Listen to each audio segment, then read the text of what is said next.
Boa tarde, pessoal. Estamos aqui numa conversa que vai ser principalmente sobre o Herman Daly, que a gente aproveita para fazer uma homenagem, porque ele faleceu no final do ano passado, em outubro, e não teve muita visibilidade o falecimento dele e tal.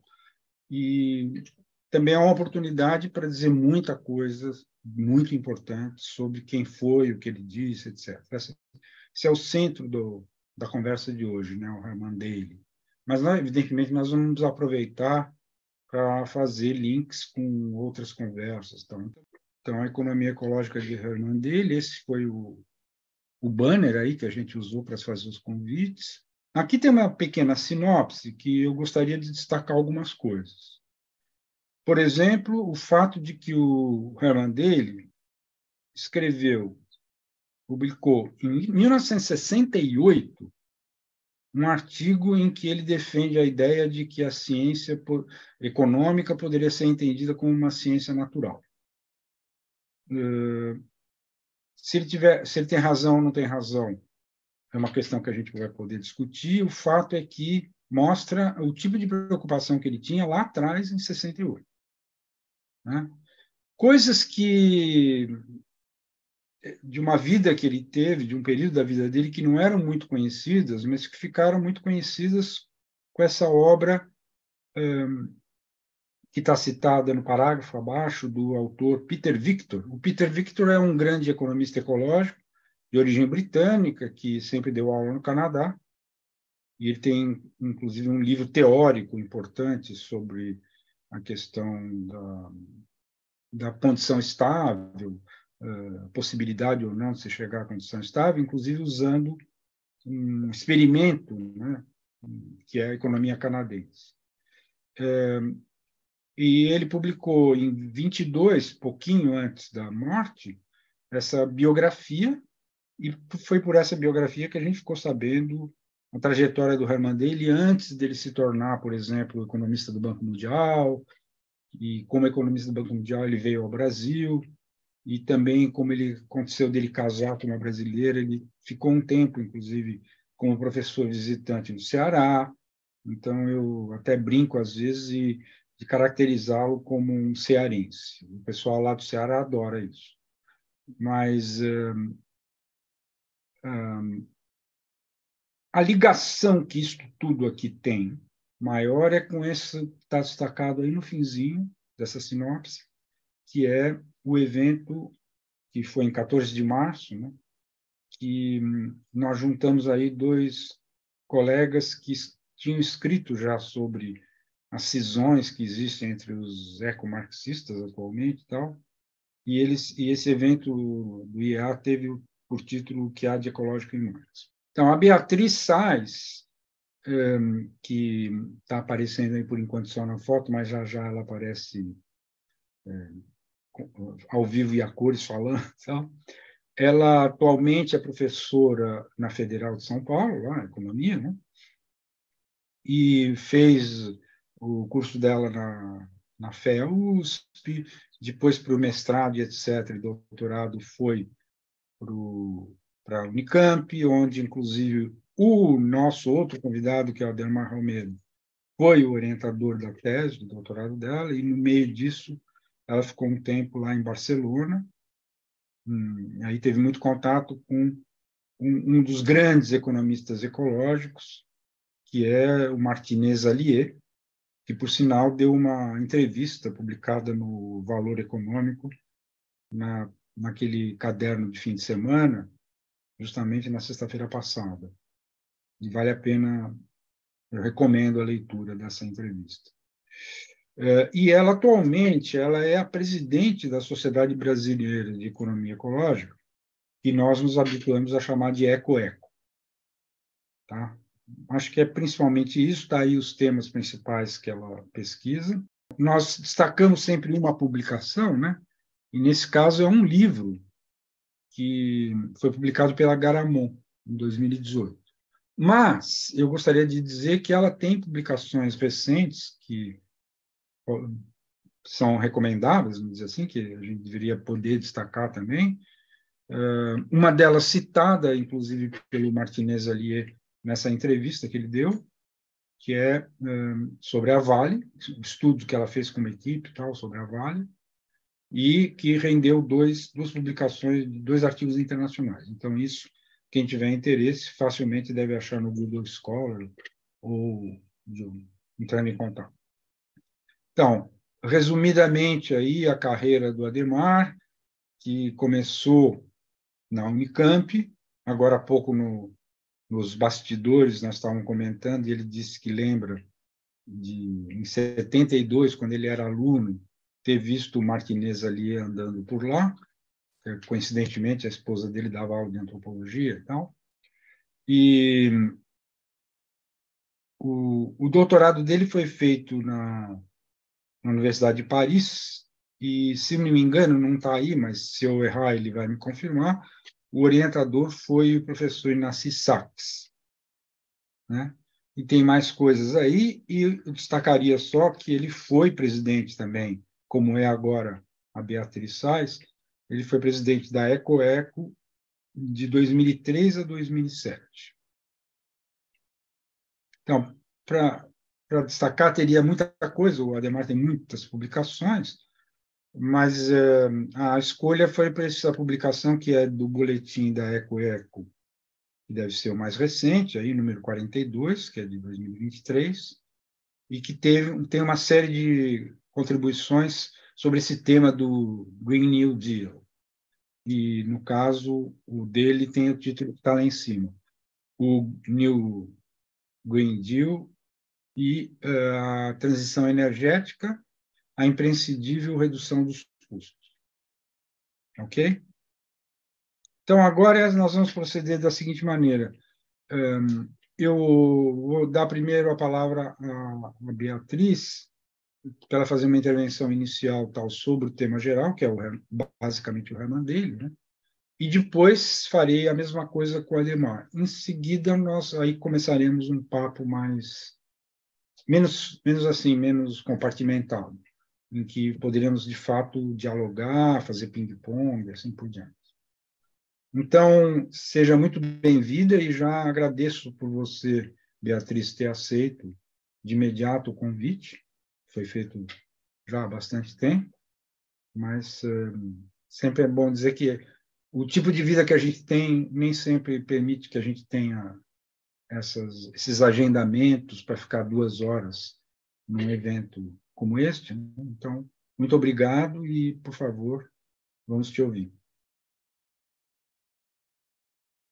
Obrigada, Dani. Para mim é um prazer estar aqui com você, com o Adhemar. São 2 professores que foram importantes diretamente ou indiretamente, né, para eu estudar a economia ecológica, conhecer o Herman Daly, né? Então, é muito bom poder conversar com vocês aqui. Bom, acho que você já destacou um pouco, né, a importância do Herman Daly para a economia ecológica e especialmente para o Brasil, né? Ele com essa relação muito próxima que ele teve com o Brasil. Ele acho que foi importante mesmo para a EcoEco surgir, assim, ainda nos anos 90, no Brasil, e teve influência sobre os economistas ecológicos brasileiros. E, coincidentemente, nesse ano, a EcoEco faz 30 anos, né? Então, a gente vai ter o evento lá em Santarém, a gente vai ter uma comemoração, certamente, e também teremos que fazer uma homenagem ao Herman Daly, né? O nosso evento vai ser em Santarém, no Pará, em novembro, e as chamadas já faço a propaganda, né? As chamadas de resumo estão abertas, então quem quiser dar uma olhada no site do evento, encontra lá no nosso site ecoeco.org.br. Bom, para mim é muito legal voltar, né? Como você falou, mais recentemente eu tive esse contato maior com o Martinez Allier, mas o meu primeiro contato com a economia ecológica foi via Herman Daly. E ele realmente tinha muitas qualidades e uma delas era de conseguir explicar coisas muito complicadas de uma forma muito simples. Então, foi um primeiro autor, assim, muito cativante também, ele escreve de um jeito muito legal. E a primeira vez que eu vi várias ideias importantes da economia ecológica, crítica ao crescimento econômico, a visão da economia como subsistema de um ecossistema global, enfim, uma economia que parasse de crescer, aquela história da economia do Estado estável, condição estável, que a gente vai ainda discutir muito hoje. Tudo isso eu vi primeiro com ele, né? Só depois fui ver a visão termodinâmica do Georgescu-Roegen, né? Que era um matemático e economista romeno, e eu acho que o dele era um bom tradutor de muitas das ideias, né? Apesar de pequenas divergências aí que eles possam ter tido, mas o dele traduzia de forma assim, muito clara as ideias dele. Eu não sabia muito por onde, né? Tanta importância que ele tem assim, para a economia ecológica, eu não saberia muito por onde começar, e eu vou começar arriscando aqui talvez seja vou fazer um desvio, um pequeno desvio, mas eu acho que depois a gente vai ter tempo aí para falar de todas as ideias mais importantes. O pequeno desvio que eu vou fazer vai ser justamente para fazer esse diálogo com as apresentações, com os seminários anteriores, né, dessa série do Marx, ecológico, etc. Porque eu assisti, né, essas apresentações, e a última, que foi com a Leda Paulani e com o Grespan, no final vocês terminam, né? E aí vocês ali falam dele como grande crítico de Marx. E eu não tinha muito, assim, né? Talvez nos textos mais recentes, o dele já nem cita muito Marx, né? E lendo a biografia do Peter Victor, eu acho que a gente vê mais a importância do Marx na obra do Dale, né? E eu tentei voltar um pouco nisso para ver como que ele seria um grande crítico. Talvez eu vá relativizar um pouco isso, mas, bom, vou tentar aqui arriscar falar como dele sempre tratou de temas muito espinhosos. E eu acho que a primeira vez que ele vai escrever, pelo menos publicar coisas sobre o Marx, é um tema bastante espinhoso, que é a questão demográfica, né? Lógico que o Dale não era um marxista, mas ele... enfim, acho que teve alguma influência, né? O Peter Victor também tenta mostrar isso, para falar de desigualdade, para falar até de exploração, de classes sociais, coisas do tipo, talvez até para pensar algumas políticas aí do Estado, a gente pode, talvez seja discordem, né? A gente pode discutir isso mais para frente. Bom, quando ele era professor em Louisiana, ele já foi um professor que, né, lecionou muita coisa sobre Marx, segundo o Peter Victor. Ele dava um curso lá sobre sistemas econômicos comparativos. Então, ele era enfim, estudioso, talvez, de Marx, ele conhecia bem Marx. E quando ele veio aqui para o Brasil, né, você falou do Ceará, ele veio, acho que, com uma bolsa da Fundação Ford, ficou uns anos na Federal do Ceará. Ele começou a ficar muito preocupado com essa questão da população, que já aparece, né, quando ele discute estado estável, condição estável, ele já discute alguns temas, às vezes até controversos, sobre a população, sobre a necessidade de parar, enfim, de fazer políticas para o crescimento populacional parar, tal. E o Nordeste talvez foi um lugar importante para ele começar a pensar essas coisas. Era um contexto que o Brasil crescia bastante, o Nordeste também crescia bastante, mas a população crescia ainda mais. E enfim, começou a pensar que talvez uma política populacional seria importante para reduzir a pobreza no Nordeste. Então, as classes mais ricas tinham acesso aos métodos anticoncepcionais, coisas do tipo, e as mais pobres tinham muitos filhos e filhas, e por isso ficavam cada vez mais pobres, né? Era um pouco a ideia dele. E aí ele tenta juntar também uma coisa que parece muito improvável, que é juntar Marx e Malthus no artigo de 71. Eu voltei para ler esse artigo, que eu não conhecia, na verdade, né? E chama A Visão Marxiana-Malthusiana da Pobreza e do Desenvolvimento. E ele vai falar, olha, são duas teorias super importantes sobre a pobreza, a marxista, né, que fala sobre, né, a acumulação de capital, a concorrência entre capitalistas, que estimula a adoção de tecnologias sempre mais intensivas em capital, expulsam o trabalhador e, portanto, criam um exército industrial de reserva. E, por outro lado, a malthusiana, que tem relação com o crescimento populacional ser maior do que o crescimento da oferta de alimentos. E, portanto, então, produzem pobreza, mas em dois sentidos bastante diferentes. E ele acha que dá para unir esses dois sentidos, né, juntar a explicação de Marx sobre o exército industrial de reserva com esse negócio do crescimento populacional, que está em Malthus, né? E ele vai defender políticas populacionais para o Nordeste, né, baseado nessa contribuição teórica que ele faz desse diálogo entre Malthus e Marx. Então, veja, ele tem críticas à visão marxista de que o problema da pobreza é exclusivamente resultado da dinâmica do capital, mas ele incorpora ideias. E aí, talvez, né, ele, naquele período, ele estudava, o doutorado dele era sobre desenvolvimento econômico no Uruguai, né? E ele talvez fosse um pouco ainda desenvolvimentista, mas já com uma influência do George Rogan, que era professor dele em Vanderbilt. E ele fala, olha, parece que aquilo que os desenvolvimentistas acreditam, que um momento, principalmente Lewis, né, esses desenvolvimentistas clássicos, que um momento o desenvolvimento vai ser suficiente para reverter esse crescimento da desigualdade, parece que não está acontecendo. Então, talvez a gente tenha que voltar lá para Malthus e Marx para entender por quê. Bom, só que e aí é um argumento que eu vou tentar explorar, né? Eu sei que eu tenho pouco tempo, mas eu vou explorar rapidamente. Mas, ao entrar em Marx por meio de um tema assim, que é o populacional, uma visão malthusiana também, um tema muito controverso, eu acho que ele já entra de um jeito que ele vai ser mal visto pelos marxistas, também pelos conservadores, inclusive pelo setor mais religioso da população, embora ele fosse muito religioso, né, ele não era contra métodos anticoncepcionais e contra discutir questões populacionais, etc. Então, ele vai ser mal visto muito pelos dois lados, né? E eu não vou, assim, ter tempo de explorar todas as consequências disso, mas eu queria destacar algumas coisas que eu acho que esse exemplo desses estudos iniciais dele indicam, tanto sobre a questão mais, assim, do diálogo com Marx, quanto sobre a visão, a personalidade dele, a importância que ele vai ter para discutir temas, assim, difíceis, né? Então, bom, é lógico que o Daly nunca foi marxista, mas eu vou argumentar e vou tentar explorar isso em outros momentos, né, se tiver oportunidade.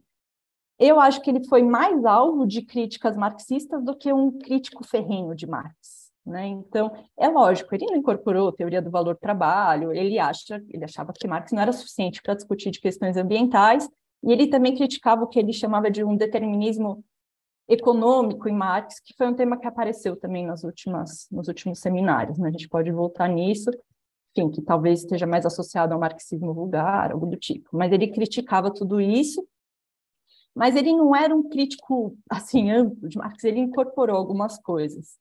E outra coisa que eu acho que esse exemplo mostra, que acho que a gente pode discutir aí para falar mais de crescimento econômico, mais das contribuições centrais, efetivamente, do Herman Daly, é que desde o começo parece que o Herman Daly se arriscou a entrar nesses temas que não eram muito bem aceitos, a discutir temáticas difíceis, às vezes moralmente mal vistas, ou às vezes grandes tabus, né?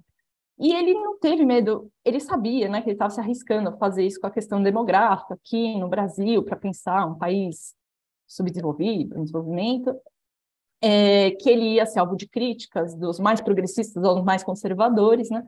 Mas depois ele vai fazer isso, e acho que de uma forma ainda mais importante, com o crescimento econômico, né? Ele vai ser um grande crítico do crescimento econômico, e como era a questão populacional um grande tabu, o crescimento econômico também vai ser um grande tabu, especialmente dentro da economia, né? Ele nunca vai deixar de discutir esses temas que eles consideram importantes, mesmo que eles sejam temas que, enfim, não vai conseguir dialogar muito. Ele vai ser, com frequência, marginalizado nos departamentos de economia que ele está, né? Eu acho que o Peter Victor mostra isso também, como ele acaba sendo marginalizado, tem dificuldade de conseguir orientandos, né, de tese, coisa do tipo, porque o departamento entendia que os temas que ele discutiu não cabia discutir aquilo naquele contexto, né? Então ele tem tanto, né, eu acho que essa insistência, essa personalidade, ao mesmo tempo uma humildade de incorporar coisas por mais divergentes, ler e estar aberto a ouvir essas perspectivas diferentes. Inclusive, acho que isso vai ser algo importante para ele ter esse diálogo com vários campos, né, disciplinares, na verdade. Então, eu acho que era isso, assim, para começar. Eu acho que eu só quis levantar controvérsias para animar a discussão. Obrigado, Beatriz. Você ficou um pouco pressionada assim pelo tempo, mas a ideia que você gostaria de desenvolver poderá ser desenvolvida nas próximas. Você pode voltar aí aos tópicos que você ia expor se tivesse tido mais tempo agora, né? Então você acabou até economizando, eu tenho a impressão, não chegou nos 15. Mas, assim,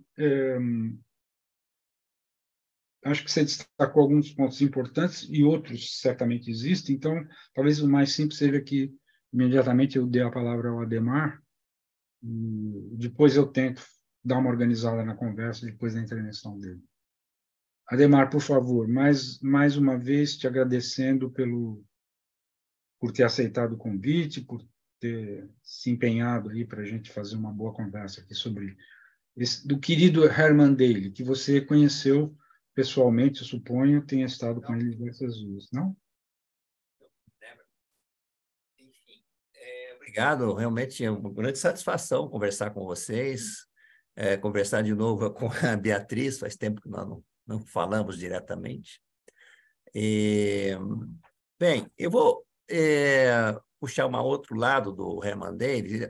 A Beatriz levantou de maneira pertinente a questão das relações do Daly com o Marx. Eu vou chamar a atenção à relação do Daly com os neoclássicos, né? Quer dizer, eu acho que eu me lembro quer dizer, houve um evento em 98 organizado pela Associação Internacional de Economia Ecológica que em homenagem ao Georgescu Reagan, né? E naquela ocasião participaram do evento o Stiglitz e o Solow, né? 2 prêmios Nobel.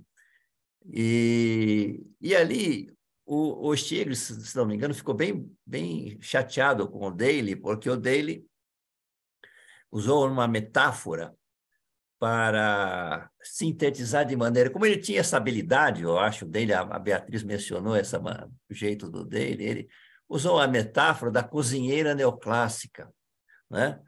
Para veicular a ideia do que é central na economia, da abordagem neoclássica ao meio ambiente. Quer dizer, a cozinheira neoclássica, segundo dele, é aquela cozinheira que poderia aumentar a produção de bolos, né, numa cozinha equipada, etc., simplesmente substituindo farinha, leite e ovos por batedeiras ou mesmo por mais cozinheiras, né? Porque a ideia daqui que o capital pode substituir a natureza, que continua sendo central na abordagem neoclássica a questão ambiental.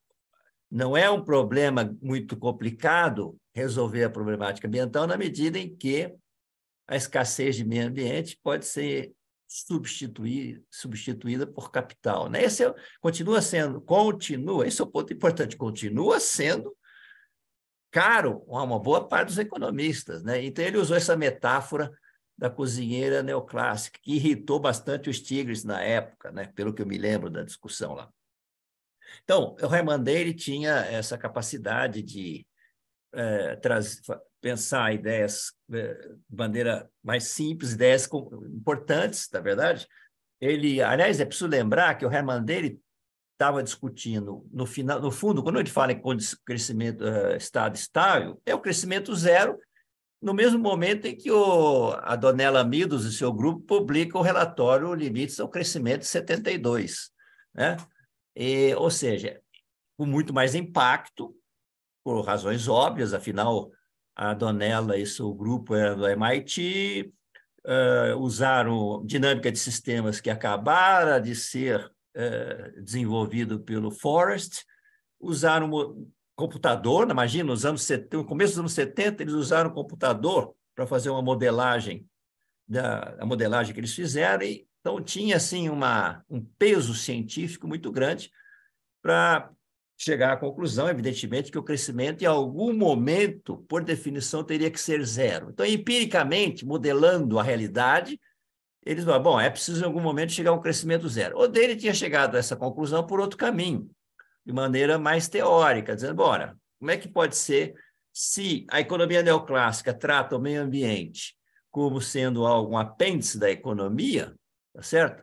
Então, quando, na verdade, a economia está dentro do meio ambiente, então é evidente que o subsetor, então a economia é um subsetor dentro do meio ambiente, então esse subgrupo, subconjunto, não pode ser maior que o conjunto, e não pode ser igual ao conjunto. Então, essa é uma coisa lógica, esse é o raciocínio. Então, há que se ter um limite. Então, ele chega ao conceito a ideia de crescimento zero, que ele chama de estado estável, com condição estável, como você quer, é isso, porque é evidente que se a economia é um subconjunto do todo ambiental, ele não pode ser maior que o todo, muito menos chegar perto do tamanho do todo. Aí ele desenvolve também naquelas metáforas muito boas do Daly, é a linha, o Plimsoll Line, aquela linha que marca no casco dos navios o limite da capacidade de carga. Se o navio for carregado para além da Plimsoll Line, ele afunda. Então, ele usou essa imagem, essa metáfora da linha, né, do Plimsoll Line, que teve, para mim, teve é bastante pungente, é bastante, enfim, viva essa imagem, que a Terra, o meio ambiente, tinha uma capacidade de carga e que essa capacidade de carga não poderia ser ultrapassada pelo crescimento do setor econômico. Então, essa é a habilidade dele. E ele foi construindo isso paralelo com a discussão toda do crescimento zero, desencadeada pela publicação do livro Limites ao Crescimento, né? E, ao mesmo tempo que se desenvolveu o conceito de ecodesenvolvimento, que o meu orientador em Paris, o professor Inácio Sachs, foi um dos pioneiros. Na verdade, a ideia foi do como é que chama, que é o organizador da conferência na Suécia, que era esqueci o nome agora dele. Bom. Maurice Strong. Maurice Strong, que teve a ideia do ecodesenvolvimento, mas essa expressão, enfim, essa ideia foi desenvolvida muito pelo professor Sachs, está muito colada com o trabalho do professor Sachs. Depois, o ecodesenvolvimento passou a se chamar desenvolvimento sustentável. É a mesma coisa, a partir do relatório Brundtland, em 1986, né? Mas é interessante que o Sachs e outros que pensavam ecodesenvolvimento, eles achavam que a discussão que o Daly, não dialogavam diretamente com o Daly, mas achavam que não era interessante, não era politicamente interessante levantar a questão dos limites, crescimento zero, numa situação em que a maior parte dos países era subdesenvolvida, continua sendo, o crescimento econômico era uma necessidade. Então, o Sachs, tenho certeza disso, pela minha convivência com ele, tinha essa. Não é que ele achasse que podia crescer indefinidamente, mas era importante encontrar meios de pensar políticas de desenvolvimento econômico que fossem menos impactantes para o meio ambiente, tá certo? Então, sem discutir precisamente a questão de limites. No final das contas, com o tempo, vai havendo uma certa convergência. Eu me lembro, em 98 mesmo, não, aliás, desculpe, eu falei que não conhecia o Daly pessoalmente, conhecia, sim, esqueci. A única ocasião em que eu estive mais ou menos com o Daly foi na conferência de 98 no Chile, em Santiago. Eu participei assim de longe, mais ou menos, da conversa dele com o Sachs. Em 98, Santiago. Bom, enfim.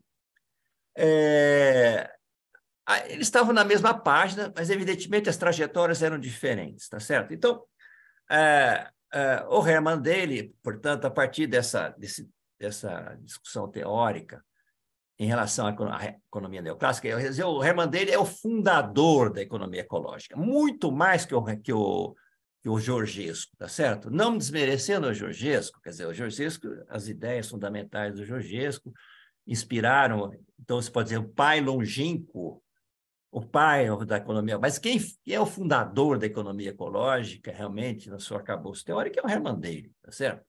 Ele é o principal, né? E ele estabeleceu já naquele livro, em 1996, Além do Crescimento, Beyond Growth, que reúne artigos dele anteriores e revistas, etc. Então, está tudo ali. Não há nada de novo a partir daí, teoricamente falando. Nada. Isso, eu não sei se é bom ou se é ruim, mas não há nada. O essencial está ali, tá certo? Então, eu acho que a partir daí, o que é fundamental, que a gente tem discutido até na economia ecológica, na associação, a grande fronteira de trabalho na economia ecológica eu diria, a meu ver, é macroeconomia ecológica, pensar políticas públicas, políticas de desenvolvimento, enfim, políticas públicas ambientais e de desenvolvimento sustentável, que seja, de maneira a fazer face ao desafio cada vez maior dessa urgência ambiental, por um lado, e, por outro lado, a necessidade de crescimento econômico para a maior parte dos países. Nós temos esse ponto, nós temos uma certa urgência ambiental. Eu vou dizer assim, uma certa urgência ambiental, não querendo desprezar a urgência, porque eu acho o seguinte, a urgência existe, evidentemente, mas esse esforço de colocar datas parece que é uma tentação irresistível. O tempo todo nós estamos vendo a colocação de dados. Se não fizer isso até 2010, 2015, 2020, agora é 2030, depois é 2035, é impressionante como essa tentação é forte. E, na verdade, isso tudo tende a fracassar. Na verdade, as datas todas que foram sendo colocadas foram sendo ultrapassadas pelos fatos. Eu poderia dizer o seguinte, é evidente que em algum momento, se nada for feito de substantivo, poderemos ter uma catástrofe ambiental, tá certo? Mas é só isso que podemos dizer. A complexidade ecossistêmica em ameaça é tão grande que não tem como estabelecer datas. Nós podemos dizer que a ciência pode, no máximo, dizer que é preocupante. Agora, dizer que se há uma chance grande de acontecer uma catástrofe até 2030, não se fizer isso ou aquilo, ou se até 2035 não se fizer isso ou aquilo, é uma coisa muito arriscada. Então, isso não quer dizer que não se deva ter urgência, ao contrário, ao meu ver, nesse artigo que foi citado na abertura, eu defendo a extrema urgência de aplicar o princípio da precaução e fazer o máximo possível. Mas não dá para colocar datas. Mas, enfim, então, para não me alongar muito aqui, para dar espaço à discussão, eu diria assim, o Herman Daly tem essa contribuição fundamental, né, histórica, registrada, ele é o criador da ideia de economia ecológica com o trabalho teórico dele, que foi sintetizado no livro de 1996.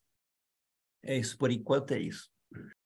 Eu vou puxar dois assuntos que vocês citaram para a gente trabalhar um pouco mais, assim, vamos dizer, vou tentar ir um pouco mais adiante em duas grandes questões. Uma delas é essa relação do pensamento do Herman Daly com o do Georgescu. O Adhemar chegou até a comentar, falou, não, mas claro que é o Herman Daly que é o fundador da economia ecológica e tal, e não como se diz que é o Georgescu. Não, o Georgescu nunca teve relação com a economia ecológica nenhuma.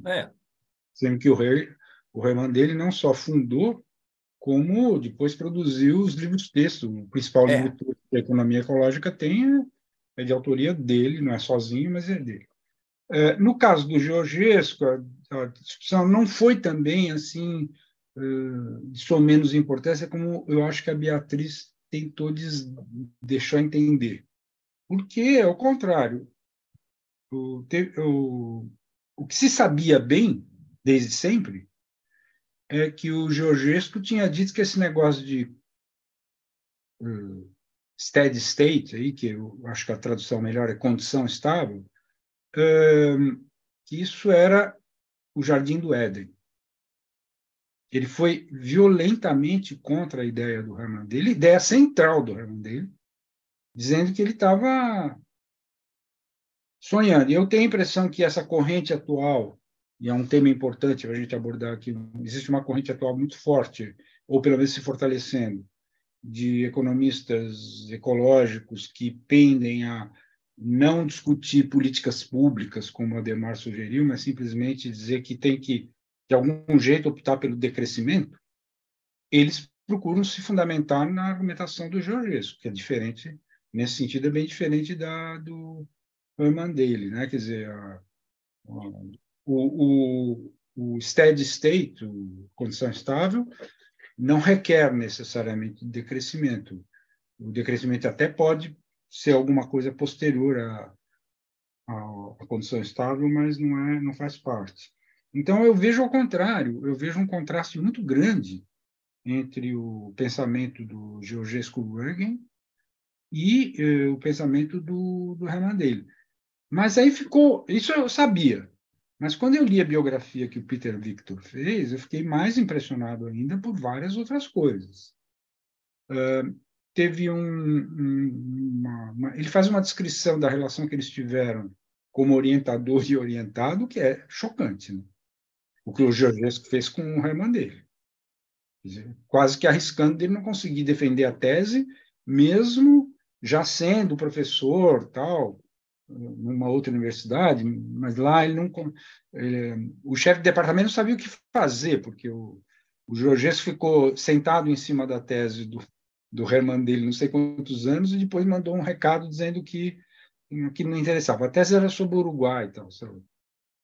Isso foi muito sério. Mas teve uma muito pior.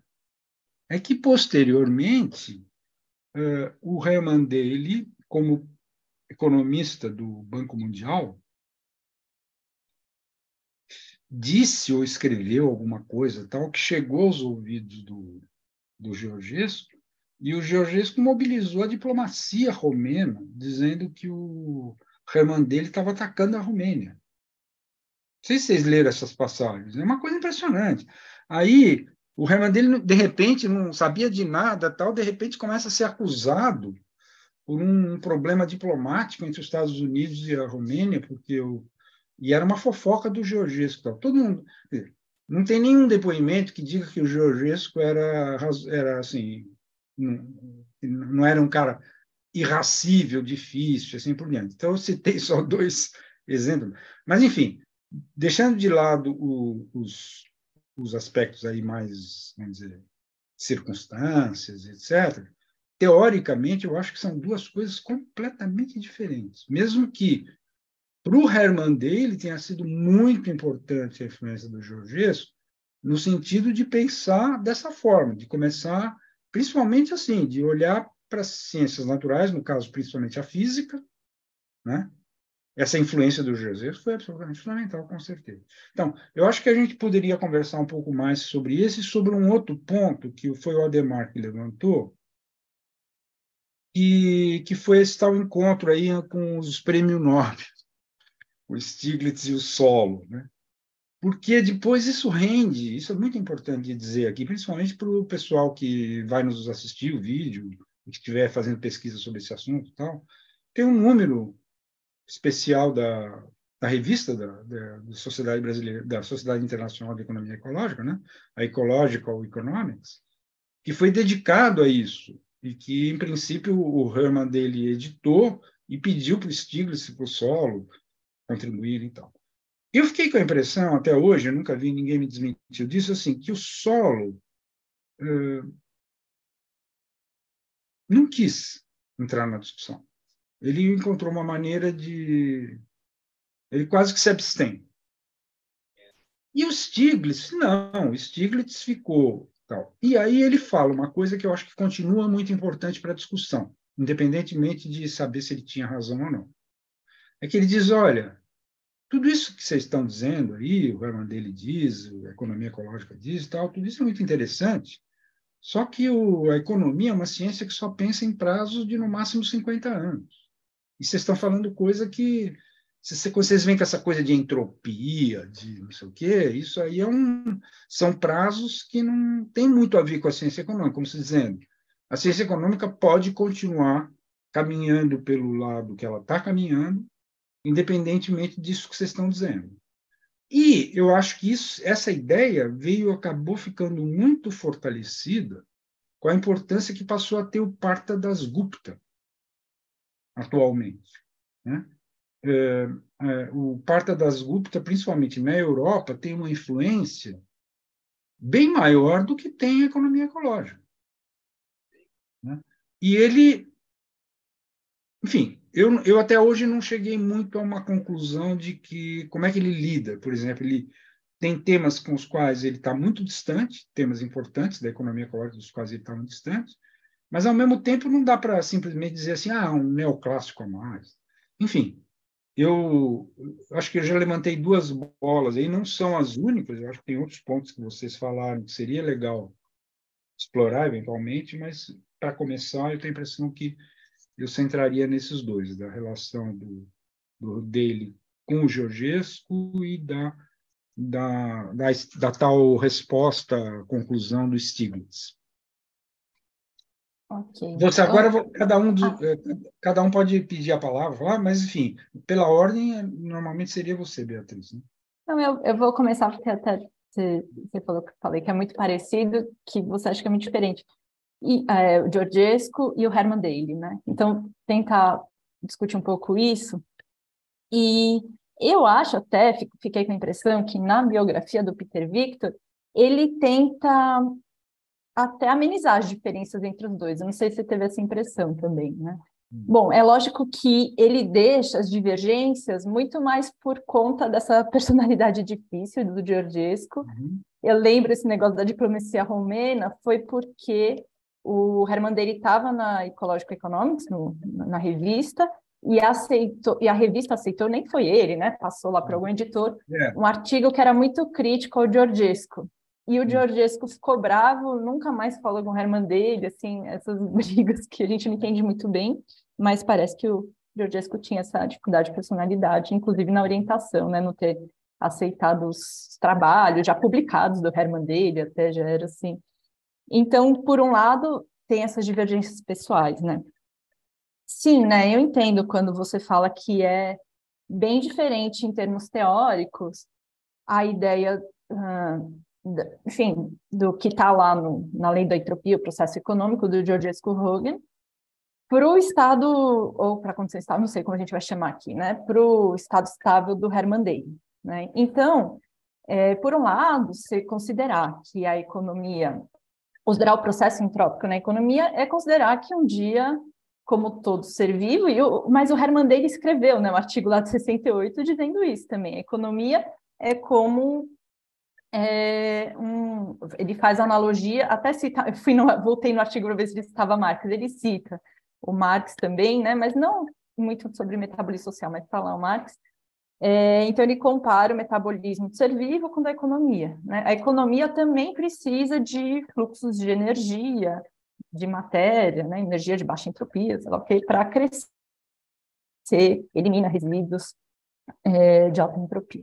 Então, a princípio, até aí é igual, os dois concordam. Eu acho que é aí que fica a diferença, né? Quando o Herman Daly vai dar o passo para falar do estado estacionário, ele quer pensar, ele tem também esse lado mais pragmático, falar, não, agora eu vou pensar quais políticas, pensar como que seria uma economia. Ele sabe que ele força a barra no sentido de pensar uma economia... Bom, primeiro acho que vale a pena esclarecer, né? Crescimento, o Ademar falou, crescimento zero. Né? A princípio é isso que ele está pensando. Crescimento zero do quê? Ele está pensando um estoque. Então, ele está pensando, essa economia é subsistema do ecossistema planetário, chamou um ecossistema só, né? Essa economia é composta por um estoque de população e de capital. Para essa economia não crescer e ultrapassar limites ambientais, esse estoque ele tem que não crescer mais, crescimento zero. Então, isso é um momento ele pensa isso. Em outro momento, ele fala que é o throughput mínimo, né? Um fluxo... Ou ele fala... Posso interromper um minutinho? Por favor. Não, porque aí tem um ponto importante para, eu acho, estou sempre pensando assim nos pesquisadores, alunos atuais que viram isso, é que o Herman Daly insiste, eu não concordo muito com essa ideia de crescimento zero. O Herman Daly ele insiste muito na ideia de que, na visão dele, de que é de condição estável, aí, estado estável, chame de como quiser, tal do steady state, que não existe mudança quantitativa, mas existe uma mudança qualitativa imensa. Então, ele usa até uma espécie de imagem, metáfora, metafórica, tal, que eu acho muito didática, da biblioteca abarrotada. Se você pensa que chegou lá no nível que o Ademar estava dizendo, o tal nível lá do navio, né? Chegou nesse nível, então é o seguinte, você pode continuar, em princípio, colocando coisas novas, desde que você descarte outras. E no caso de uma biblioteca, quando ela se descarta livros e faz entrar outros, evidentemente que ela faz uma relação entre a qualidade desse livro. Ela vai tentar descartar aqueles que são menos interessantes para adquirir livros novos mais interessantes, vamos dizer assim. Essa imagem é muito boa para a maneira como ele enxergava o sistema econômico indo para essa tal de condição estável, né? Mas o Georgescu já tinha, a única coisa que ele tinha dito sobre isso é assim, que eu me lembro. Bom, por causa disso que eu demonstrei, lei da entropia, etc., então, algum dia a humanidade vai ter que renunciar ao seu desenvolvimento. Foi isso que ele falou. Né? Uhum. Era bem vago em relação ao que vem dizer depois o Hermann Dale. E aí, quando o Hermann Dale fez essa proposta da biblioteca abarrotada, ele achou que isso era o Jardim do Éden. Sim, eu vou chegar aí, vou chegar na crítica. É. Então, por um lado, só voltando aqui, né? Eu acho que é perfeita essa metáfora não sei, da biblioteca. Isso seria manter o estoque constante, né? O mesmo estoque, mas ele muda qualitativamente. A outra definição que ele faz, às vezes, que eu acho até melhor em certos sentidos, né? Você não precisa pensar no estoque da população de capital constante, mas você precisa pensar num throughput, na entrada de materiais, de energia mínima compatível com esses limites planetários. Então, você não vai... A saída também, né? Você não vai emitir mais CO2 do que... enfim, agora a gente tem as fronteiras planetárias para falar disso também. Mas, enfim, a definição é essa. E isso seria o estado estacionário, então você tem a biblioteca que está melhorando qualitativamente, e o Georgescu vai falar, mas isso não é possível, isso é termodinamicamente possível, isso está fadado, né? É o Jardim do Éden que ele fala. O Peter Victor vai responder às críticas do Georgescu em defesa do Hermann, ele está defendendo o Hermann Dale na biografia, né? E ele vai falar o seguinte: o Hermann Dale, e até tem eu não vou achar aqui naturalmente, vou tentar lembrar mais ou menos, tem uma citação que ele coloca lá do Hermann Dale. O Hermann Dale sabe que não há jardim do Éden possível, ele sabe que estamos fadados, que nem uma economia que seja de estado estável ou uma economia que decresça pode sobreviver para sempre, de maneira nenhuma.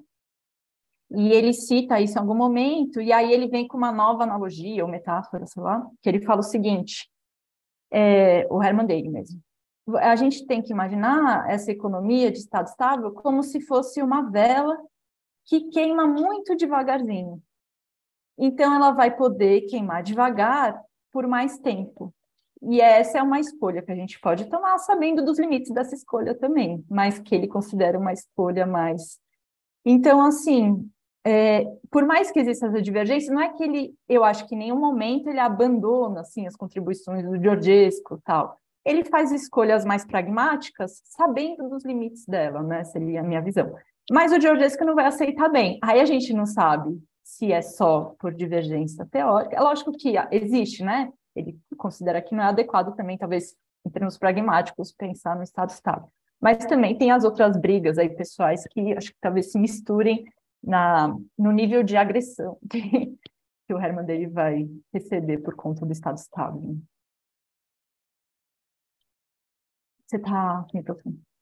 Eu até faria mais uma observação aí, que agora a gente pode ficar mais livre, viu? Por favor, Ademar, tá? Pois eu já te devolvo a palavra, mas é porque você tocou nesse assunto.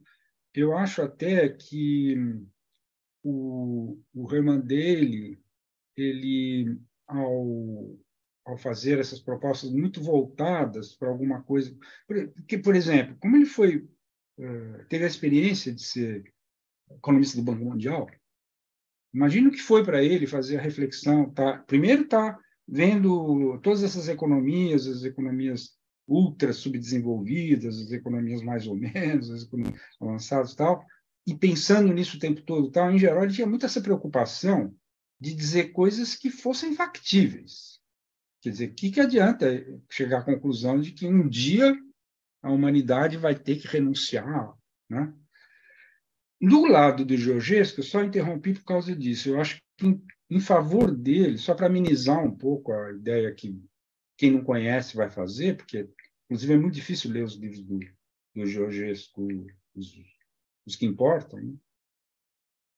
É que ele ficou muito magoado com a história toda de que a comunidade dos economistas, antes disso tudo, né, ele foi uma vítima cruel, assim, de uma coisa absurda que fizeram com ele, que depois de terem badalado ele muito, como grande economista matemático, que estava não sei o quê, principalmente o Samuelson, né, fez isso durante muito tempo. Quando os congressos lá dos economistas americanos, um deles chegou a... Seria importante até contar as circunstâncias, mas acho que a gente não tem tempo para isso agora. A gente chegou a quase que expulsá-lo, né?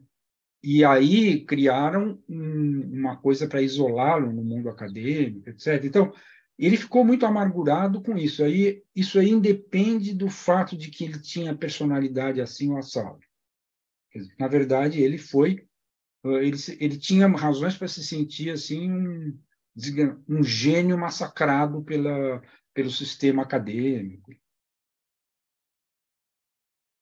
certo? O ostracismo em que ele foi levado agravou, né, essa situação pessoal já natural dele, né? Eu queria fazer um comentário interessante, é o seguinte, quando o Georgescu pensa em decrescimento, de fato ele pensa em decrescimento, tem um texto dele que ele explica por quê, que não é muito conhecida até onde eu vi. E a razão que ele dá, o Georgescu, porque era preciso decrescimento, é o seguinte, é muito prosaico. Aliás, faz uma ligação com o Liebig, de uma outra maneira. Diz assim, olha, é preciso que a economia encolha, porque a única energia realmente abundante e sustentável é a energia solar. Então, a economia, para ser sustentável a longo prazo, tem que se basear só na energia solar, que é de alta entropia, difícil. Então, tem que diminuir o nível de atividade econômica e reservar todo o petróleo, veja só, todo o petróleo, carvão, todos os combustíveis fósseis deveriam ser reservados para a produção de fertilizantes nitrogenados. Esse é o problema. Então, para que o período de vida da humanidade pode ser estendido se nós vivemos com energia solar e reservarmos todo o estoque de combustível fóssil para produzir comida, em última análise. Esse é o motivo que ele deu o decrescimento, né? Ninguém cita muito esse fato, mas tem um artigo dele falando exatamente isso. O que ele pensava em decrescimento. Bom, a Beatriz mencionou a vela, a imagem, a metáfora da vela, mas é uma metáfora boa. Por que tem que ser uma vela? Por que vai acabar mesmo? Porque, veja, mesmo numa condição estável, de estado estacionário, que seja, significa que o throughput, que ele definia, que é a quantidade total de matéria e energia processada, etc., significa que vai ter sempre, mesmo que não esteja havendo crescimento da produção per capita de matéria, é preciso renovar, uma parte vai se desgastando. Então, alguma mineração sempre será necessária. Resumindo, é simples assim, alguma mineração de materiais novos será sempre necessária no estado estável. Por conseguinte, em algum momento acaba, por definição. É simples o argumento do Georgescu. Então, a vela, ela mostra isso. Então, vamos fazer o seguinte, como ele diz o Hermann Dehn, vamos minimizar o uso de materiais novos, minerados, através do quê? Reciclagem, ciclo de vida, enfim, toda economia circular, tudo entra aí. Quer dizer, o máximo, não apenas não aumentar o consumo per capita de matéria estável, além disso, reciclando, fazendo o máximo possível para evitar a mineração de novos materiais. Com isso, a vela vai poder realmente queimar muito devagarinho. É só isso, tá certo? Eu não vejo, realmente eu acho bastante clara a posição do Dehn nesse ponto de definição do que é crescimento zero. Resumindo, é isso do Hermann Dehn. É interessante notar também em relação a Stiglitz, ele falou aquilo, de fato, quase uma provocação. A economia trabalha por 50 anos, então vocês estão pensando, não tem sentido. Ele mudou hoje, evidentemente, depois ele mudou de posição, como nós sabemos. O Stiglitz, desde essa época, mudou bastante. Ele certamente não falaria exatamente isso. Agora, aí isso me remete ao Dasgupta, né? O Dasgupta, é uma figura importante, evidentemente, etc. Ganhou um prêmio da associação em si, né, da Associação Internacional da Economia Ecológica, e não dá a menor bola para a economia ecológica. Quer dizer, recebeu um prêmio, e nem sei se ele foi buscar o prêmio, para falar a verdade, porque não dá a menor bola. Nesse livro dele que acabou de publicar, ele cita o dele lá embaixo, no pé de página, num outro trabalho completamente com outros autores. É uma coisa aberrante. Eu acho que tem uma provocação do Dasgupta. Eu não sei o que ele pensou, porque ele, depois de ter ganho um prêmio da economia ecológica, faz isso com o dele, nesse último livro dele. Então, bom, enfim, de qualquer modo é isso. Quer dizer, os neoclássicos, eles não, ele é um economista neoclássico, preocupado com a questão ambiental, mas ele está muito mais para o tipo do Nordhaus, tá certo? Nordhaus é um economista neoclássico que, por razões, sabe lá Deus quais, um dia acordou há décadas atrás dizendo, não, a questão climática é importante. E ganhou um prêmio Nobel em cima disso. Mas para mostrar que é possível ir manejando a substituição da matriz energética de uma maneira, quer dizer, pensar como podemos acelerar isso até certo ponto, mas fazendo todo tipo, mantendo o raciocínio básico da economia neoclássica, que é possível substituir até certo ponto capital, natureza por capital, tá certo? Então, eu acho que o Dasgupta está nessa página, ele está no meio, nessa zona de fronteiriça aí, e ignora completamente a economia ecológica nos termos que o dele definiu, né? Então, essa eu acho que chama atenção nesse debate. Beatriz, eu tinha te interrompido pensando que você fosse continuar. Aí já entrou o Adhemar, mas enfim, acho que é a tua vez aí. Essas coisas que o Adhemar acabou de dizer Pode me ser. suscitaram outras ideias, mas aí a conversa vai ficando muito. Eu acho que seria bom retomar o fio da Saulo meada. Stiglitz Dasgupta. Hum. Eu acho que, enfim, concordo aí no geral com a Adhemar que falou, né? Tem uma dificuldade, às vezes a preocupação analítica de fazer algo, um modelo consistente que funcione bem, às vezes ela é maior do que a incorporação com preocupações da realidade. Eu acho que talvez ali no Saulo Stiglitz tinha isso um pouco, né? Você manter a substituição de fatores, porque se você não mantiver, o negócio complica muito em termos do que você vai fazer ali com os modelos, né? E aí é mais fácil falar que a gente está pensando só 30, 40 anos, enfim, o nosso longo prazo não é exatamente longo prazo, né?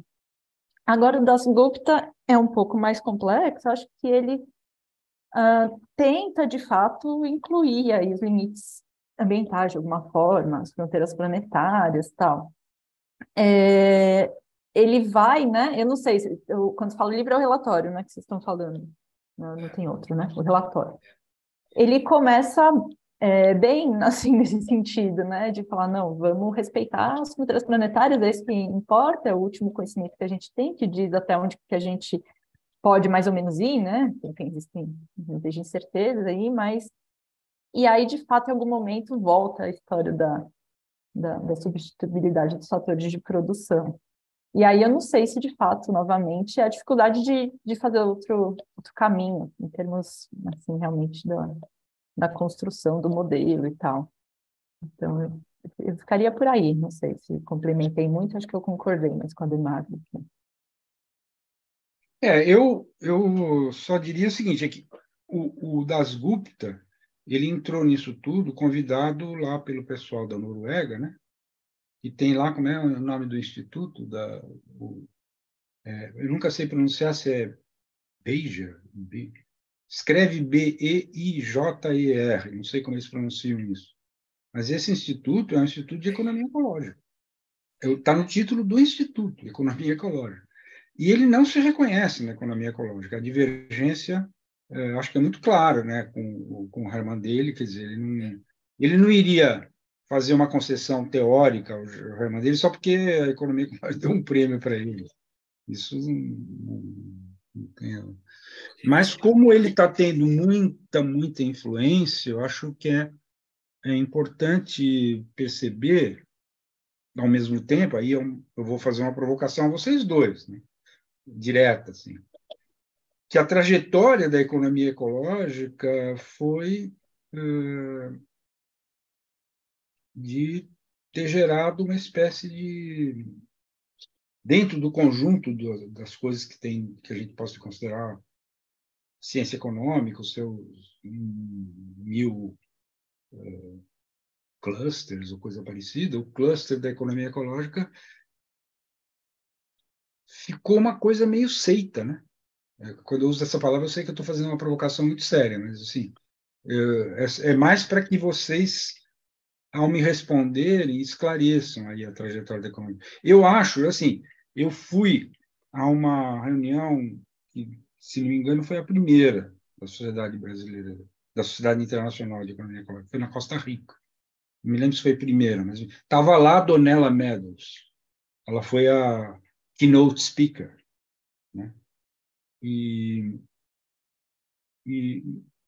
quando eu penso naquele período, não sei o quê, eu imaginava um confronto entre as teses que esse pessoal estava ali lidando, puxando a economia, a Sociedade Internacional de Economia Ecológica, etc., que ia ser o principal confronto com a economia neoclássica. E está muito longe de ser, né? Quer dizer, o grosso do o que está havendo de renovação na economia neoclássica ou não, ou de divergências mesmo, da heterodoxia com a economia neoclássica e tal, deixa a economia ecológica no rodapé, assim, quer dizer, sei lá, Não sei. a contestação schumpeteriana institucional à economia neoclássica é muito mais séria, muito mais importante do que aquela que foi. Não sei se vocês entenderam. Quer dizer, Eu eu estou entendi. me reportando àquele período e que a gente enxergava isso como a grande alternativa à economia neoclássica seria a economia ecológica. E hoje não, parece um clube distante. Não sei como explicar isso, mas diga, É, Beatriz, você deve ter certamente alguma. não, eu tenho uma visão um pouco diferente. Eu acho que hoje, né, você está comentando, né, o mainstream ele está se renovando. E o fato de, por exemplo, o Das Gupta ter colocado lá, ainda que não com merecimento devido, talvez, não com toda a influência que ele teve de algumas ideias da economia ecológica, ele colocou lá, né, tá lá. O mainstream está mais permeável, eu acho. Assim, há várias ideias de limites ambientais, há coisas que vêm da economia ecológica que estão chegando no mainstream. Mas me parece, ao mesmo tempo, que de fato é um momento crucial, né? Porque é o que a gente estava falando até antes de entrar, né? Uhum. Agora, todas as vertentes, praticamente, estão incluindo questões ambientais, assim, nas suas abordagens. E a economia ecológica, então, está no momento crucial que ou ela vai participar desse movimento, contribuir, né, para, se tudo der certo, né, para a construção de uma economia que, de fato, leve em conta tudo isso que a gente aprende aí com o Georgescu, com o Herman Daly, ou as outras correntes vão incorporar isso e deixar a economia ecológica à margem, eu acho, né? Eu acho que pode acontecer as duas coisas. Eu acho que as ideias em si, elas estão sendo incorporadas ao pouco. O que eu não sei é se a sociedade, etc., vai ter a importância que ela poderia ter, dado a importância que as ideias estão ganhando. Mas só o fato das ideias as ideias estão ficando mais importantes, já é uma vitória em algum sentido, já é algo bom, né? Então, por exemplo, eu acho que ficaria muito feliz, né? Eu vou falar isso como presidente da Economia Ecológica, não vai pegar muito bem, mas eu ficaria muito feliz se tornasse desnecessária a economia ecológica, que a economia se transformou tanto, incorporando todas essas ideias, a ponto de a Sociedade Brasileira de Economia Ecológica não ter mais uma função tão importante. Então, eu acho que é esse o momento, e se o mainstream se modificar o suficiente, tanto quanto precisa, né, para a gente fazer frente aos desafios que a gente tem aí pelas próximas décadas, enfim, daqui para frente, isso tudo é muito bom, eu acho, não sei. Olha, eu acho que você tem razão, Beatriz. Eu diria que o problema está na pergunta que o Zé Eli fez. Não, pergunta não. na afirmação que o Zé Eli fez o seguinte: a economia ecológica é a grande alternativa à economia neoclássica. Está errado dizer isso. A economia ecológica ela é alternativa a um pequeno aspecto da economia neoclássica, quando trata da questão ambiental. A economia ecológica precisa de um cavalo teórico para a macroeconomia, vou chamar cavalo teórico, coisa assim. É preciso que um macroeconomista keynesiano incorpore as ideias básicas da economia ecológica, tá certo? A economia ecológica ela é muito limitada ao aspecto central, ambiental, etc.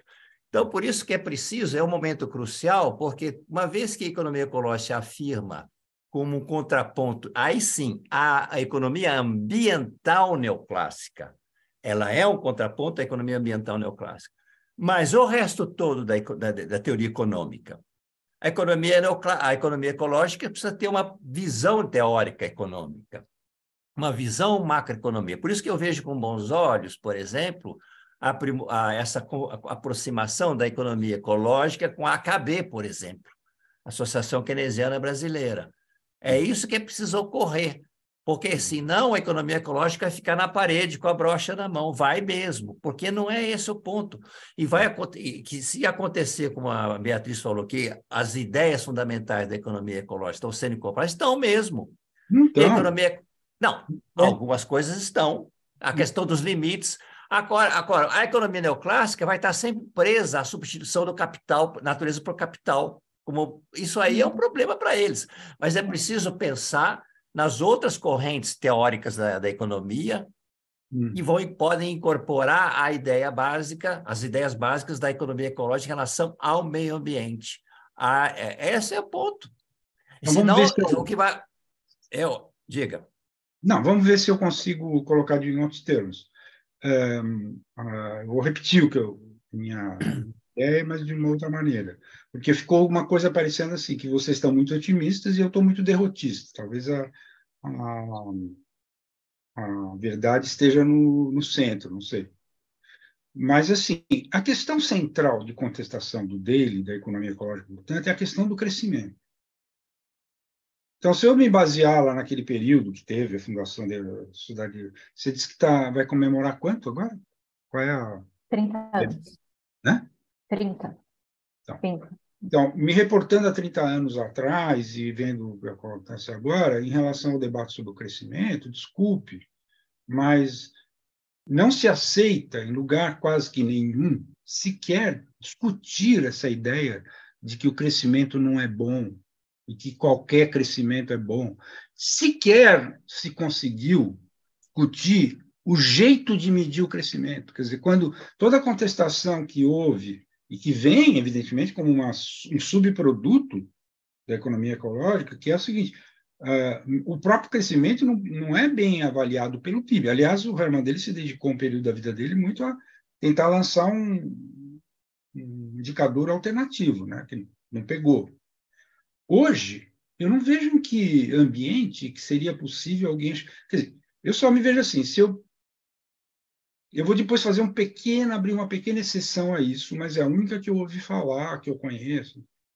Mas é o seguinte, pense num ambiente, pense que o conselhão, que é um órgão muito importante de diálogo da sociedade civil com o governo atual, e vocês irem lá fazer algum discurso que coloque em dúvida a questão do crescimento. Vocês vão ser levados para um manicômio. Ao contrário, continua sendo a mesma obsessão pelo crescimento que era quando o Daly começou a relativizar isso e a discutir. É uma obsessão, é uma neurose obsessiva pelo crescimento. Então, mesmo essa discussão é o quê? O que leva à condição... Por exemplo, eu propus, num artigo que eu gostaria até de aproveitar para divulgar, que foi feito em coautoria com a Liz Rejane Isberner, a gente deu o título de Decrescer Crescendo, que é para fugir um pouco dessa coisa de estado estacionário, ou estado steady state, ou condição estável, todas essas coisas, e tentar dizer que, na prática, O que teria que acontecer é que você tenha um crescimento, de certa forma, seletivo. Então, tem coisas que não pode de jeito nenhum deixar crescer, que elas têm que ser contidas, e outras que, ao contrário, você tem que promover o crescimento. A resultante disso poderá ser ainda algum crescimento líquido, mas ele não é negativo do ponto de vista da mesma visão, né? Então, isso é uma coisa que não dá nem fora desse ambiente nosso, com qualquer economista com os quais vocês estão bem acostumados a conviver, no IE da Unicamp ou no novo núcleo de economia aí da Federal de São Paulo, chama Departamento de Economia também, Beatriz? Departamento de Economia. Você convive com pessoas que, se você começar a discutir, colocar em questão o crescimento, você é mandado para o manicômio. Então, eu não vejo por que mudou muito, ou por que a economia ortodoxa, neoclássica, mainstream, chame do que como quiser, estaria incorporando ideias da economia ecológica e tal. Eu vejo exatamente o oposto. Vamos tentar esclarecer isso? Vamos. Você ou eu, Ademar? Pode ser, pode você, Beatriz. Os dois. Não, depois eu falo. Tá. Não, com certeza. Eu fui super otimista. Falei, se realmente incorporar, como o Dasgupta faz, sem dar crédito, não tem problema. Tá ótimo, né? Mas Com certeza. Oi? Eu não acho que o Dasgupta incorporou nada da economia ecológica. A ideia de limites, né? Me parece. Bom, sim. Agora, é muito mais lento. Não parece, assim, a economia, o departamento de economia não estão mudando nada, né? Assim, pelo menos principalmente no Brasil, talvez, assim, né? Na realidade que é mais próxima à nossa. Em termos do governo, eu até acho, né? Agora, enfim, falando assim, eu também acho que a estratégia talvez não seja defender o crescimento zero, né? Eu acho que conseguir tirar o foco do crescimento é mais importante do que defender algum número qualquer de crescimento. E me parece que ninguém mais assim está discutindo, ninguém está falando de estado estável, de crescimento zero, nada disso, mas tem uma nova palavra que tem entrado muito no debate, e aí para todos os países, e que está ganhando destaque, e que eu acho que é uma palavra central, e que a gente deve explorar mais, que é lógico que essas palavras que todo mundo gosta, depois podem ir para um lado não muito bom também, que é a da transição, né? Então, a discussão da transição, e pode ser transição sustentável, transição ecológica, transição socioecológica, transição justa, tem já energética, tem 1000 palavras de transição. Essa, sim, em termos de políticas, tal, eu acho que ela está ganhando mais corpo. E talvez, né, se a transição estiver focada, é que toda essa história é muito complicada, a gente sabe todos os problemas, riscos que existem nessa transição, que ela não é tão simples assim quanto parece. Parar de reduzir, parar de emitir CO2 não é tão fácil, né? Não é produzindo carro elétrico que a gente vai resolver tudo isso. Mas esse foco na transição energética, na redução de emissões de CO2, eu acho mais positivo no sentido de, então, pensar o estado estável não no estoque lá, não na biblioteca, mas pensar nos throughputs mínimos compatíveis com limites ambientais. É uma ideia que vem mais ou menos da economia ecológica, mas que está em outros lugares também. Pode ser um caminho, eu acho, sim, que pode mobilizar mais gente que não só da economia ecológica, e pode ter ideias da economia ecológica que se fortaleçam nessa discussão. E aí entrar alguma coisa, talvez de críticas ao crescimento econômico, mas realmente eu acho que não tem muito espaço para essa a crítica ao crescimento econômico, ao menos aqui, né? Enfim, na Europa está tendo agora no parlamento da União Europeia esses dias um grande debate aí sobre o pós-crescimento, um evento grande aí que está, depois se quiserem procurar com esse está título, sendo transmitido, pós-crescimento. Né? Então está acontecendo. Porque eu falei que tinha uma exceção que eu queria falar, tal, nem era essa, é uma outra, mas eu ouvi primeiro o Ademar. Olha, a primeira coisa coisa seguinte, eu acho muito normal que não se queira falar em não crescimento a essas alturas ainda. né? É evidente. Uhum. 3/4 da humanidade é pobre. Uhum. Ué, mas isso deles sabe, todo mundo sabe. Tem que se falar. Crescimento econômico é necessário. Então, não tem que falar. Por isso que, nesse sentido, o Sachs tem razão. Uhum. Né? Para mim, a vida inteira eu ouvi isso do Sachs. Né? Uhum. Então, para mim, não é novidade. É preciso fazer proposições de um crescimento mais sustentável, sim, crescimento com menos impacto. Essa é a fase que nós estamos, tá certo?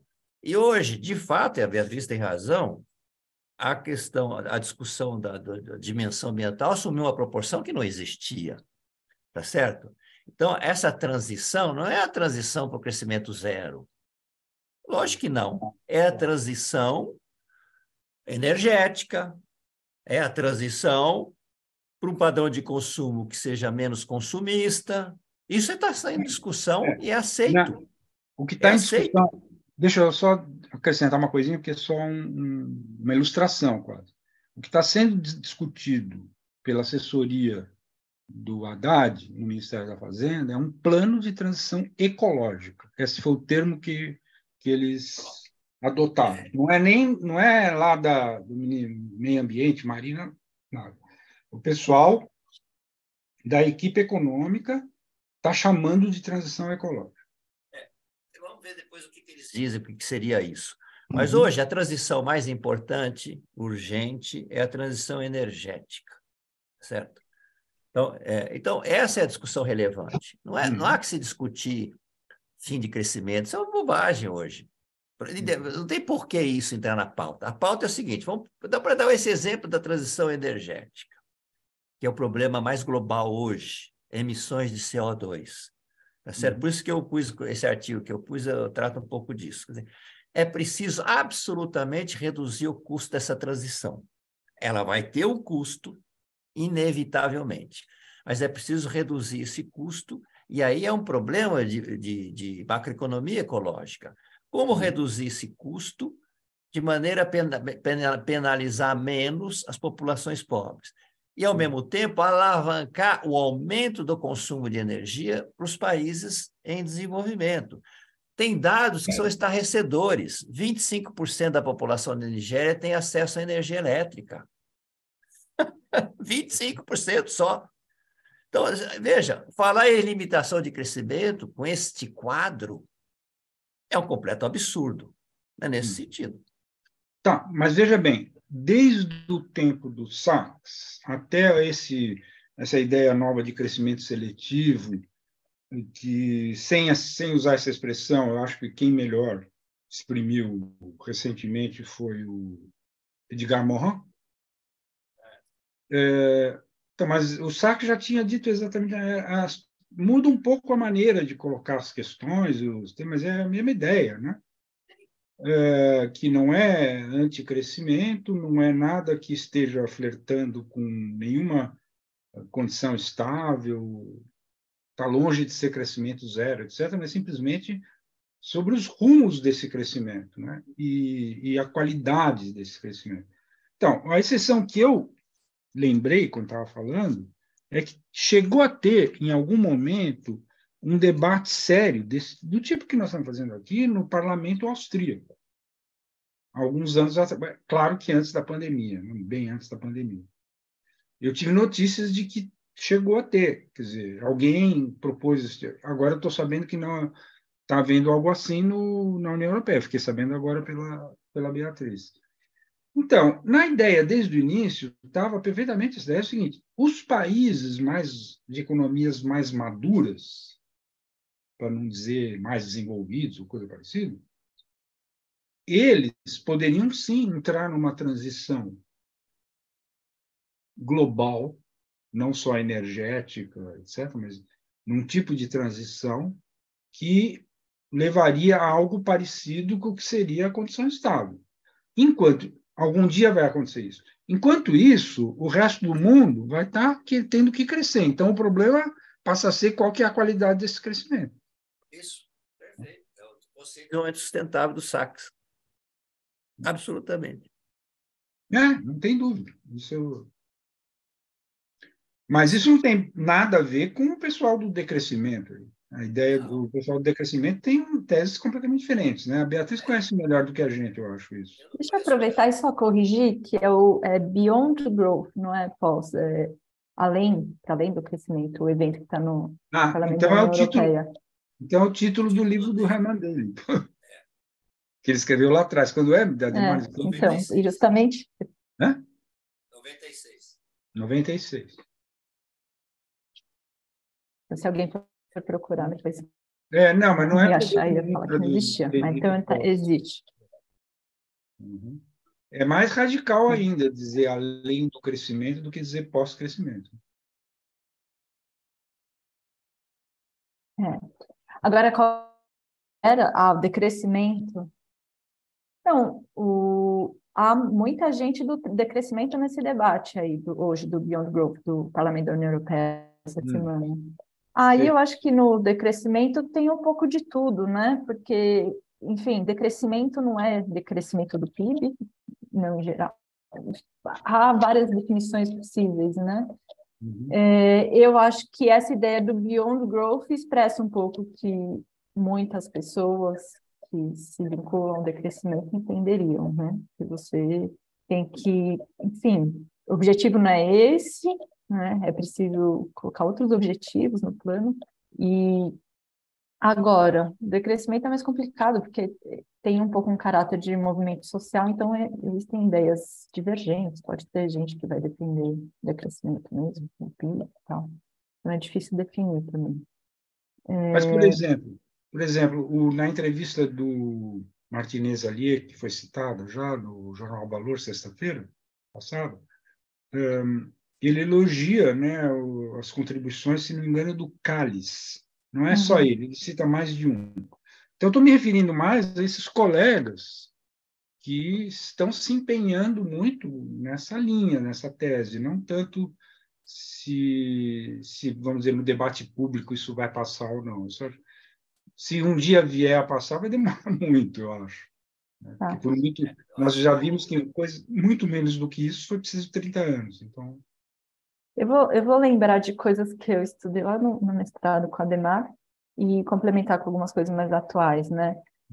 Essa diferença do estado estacionário para o decrescimento, né? Então, existem muitas coisas parecidas, no sentido de ter atenção aos limites ambientais, né? Ter tetos ecológicos, coisas do tipo. Uma distribuição, acho que isso é interessante, né? Que foi uma coisa que eu chamei a atenção na minha introdução, não voltou. O Daly tinha até sugestões de políticas bastante radicais em termos de distribuição, de renda, de riqueza, tal, a ideia de uma renda máxima, não só um salário mínimo. Então, há aí algum diálogo, eu acho, com o decrescimento. Eu acho que a principal diferença é que o Herman Daly está pensando no que o Ademar falou que é o fundamental, das políticas macroeconômicas. Quais são as políticas econômicas necessárias para levar a gente para um estado estável? Isso são questões, ou políticas no geral, né? Essas são as questões que aparecem mais nos trabalhos do Herman Daly. Como que a gente vai fazer isso? Acho que no decrescimento tem um reconhecimento, e aí eu acho que, enfim, essas abordagens em alguma medida se complementam, porque, de alguma forma, o Herman Daly ele não dá conta de falar da dificuldade política desse processo, né? Das complexidades sociais, não é tão simples assim. A gente teve recentemente Trump nos Estados Unidos, Bolsonaro no Brasil, enfim, não parece tão fácil a gente ter governos que vão encabeçar políticas no estado estável. Então, o processo político é bem mais complicado e o decrescimento talvez enfatize mais a pressão social por mudanças, né? Então, seja no norte global, né? Então, tem os jovens, a Greta, não sei o quê, existe todo um movimento social que pressiona por essas mudanças. E no sul global, aí que é a perspectiva mais do Martinez Allier, né? Os defensores do meio ambiente, que são com frequência indígenas, né? Populações que estão nessas fronteiras de expansão do capitalismo, ou de expansão da extração de recursos naturais. Então, acho que tem essa diferença, talvez é uma diferença que eu vejo, né? Que uma perspectiva mais olhando de cima, do aspecto da política, outra um pouco mais de baixo, olhando para os movimentos, para a pressão social. Tá? Eu acho que é complexo mesmo, porque efetivamente existe, eu diria, tem um elemento retórico nessa questão do decrescimento também. De qualquer modo, o Daly, quando fala, além do crescimento, tem um elemento. Veja, é preciso não esquecer que o Daly tem uma referência importante, que é o John Stuart Mill, né? Que é o exemplo que ele. Inclusive, o steady state vem lá do John Stuart Mill. O John Stuart Mill era um grande pensador, né? Quer dizer, uma cabeça realmente além do tempo dele. E o John Stuart Mill está, no século XIX, está refletindo sobre uma situação em que a industrialização que ele observava na época queria levar uma situação de abundância de recursos, e que, no final, a reflexão dele é, bom, para que você precisa mais a partir de um certo momento? Então, tem coisas mais importantes na vida e que se refletem em alguns movimentos sociais, buen viver e coisas do tipo. Isso é lá no Stuart Mill, então, além do crescimento. Então, as sociedades já maduras teriam condições hoje de ter uma reflexão sobre os rumos do desenvolvimento econômico justamente nessas dimensões que requerem muito menos pressão ambiental. Pouco importa se tem alguma ainda, etc. Mas então, o que é importante na vida a partir do momento que eu tenho um conforto material considerado suficiente? Então, eu acho que isso é uma discussão que vai levar ao Estado, vai levar, mas que hoje já tem ressonância. Isso é importante. Esses movimentos são muitos tipos, evidentemente. Mas essa visão do Stuart Mill, que é retomada pelo Herman Daly, já tem ressonância hoje no número, talvez, acho significativo de jovens, etc. O que eu prefiro? Gastar tempo comprando uma BMW, gastar meu tempo para comprar uma BMW, uma Mercedes, ou viajar, ou fazer alguma coisa assim desse tipo, né? Então eu acho que é esse o sentido também do Beyond Growth do Herman Daly, né? Então, você fez muito bem de lembrar do Stuart Mill, e eu acho que também teríamos que lembrar do Keynes, né? Keynes também retoma a mesma coisa, né? Ele se refere ao Stuart Mill, by the way. E aquele texto famoso dele da economia dos nossos netos, que ele Os estava avós, né? Ele estava enxergando que essa época de fartura e que o problema seria o ócio, que as pessoas não saberiam o que fazer no seu tempo livre. Exatamente. Não, ele pensou que seria muito cedo, né? Porque netos, né? Mas, assim, eu acho importante relembrar disso, principalmente Stuart Mill, por causa também da terminologia e na tradução que se fez no Brasil, que se faz. Por exemplo, a Beatriz agora há pouco falou diversas vezes em estado estacionário. Eu acho que essa é uma terminologia que tinha que ser banida. A economia nunca vai estacionar, jamais. E nenhuma dessas hipóteses aí tal significa estacionar. E por que mesmo assim, steady state deu problema? Que é o próprio Herman Daly que sacou. Se ele comparasse com a discussão que existe sobre o steady state entre os físicos, que esse é um grande tema dos físicos, né? O que seria esse steady state e tal, não corresponde à ideia que a gente está. Daí a minha insistência em que a gente traduza steady state por condição estável e não por estado estável, né? Para não fazer a confusão com o debate sobre o estado. Aí sim, os nossos físicos acho que chamam de estado estável. Agora, eu queria lembrar que nós estamos nos aproximando da meia hora final, né? Nós estamos, pelo meu cálculo, só falta meia hora para nós aqui, e propor para vocês, para a gente fazer uma ligação maior com o primeiro. Vocês já comentaram algumas coisas, mas naquela pergunta, o que há de ecológico em Marx, que estava. Você quer falar, Demar? Quer falar agora? Eu ia lembrar que faltava esse tema. Então, aquilo, qual que é a ideia? Bom, em primeiro lugar, fazendo uma pequena retrospectiva, já há bastante tempo, uma parte desses auto-intitulados ecomarxistas, né, são eles que se chamam assim, levantaram a questão da importância que o Marx deu para o termo metabolismo.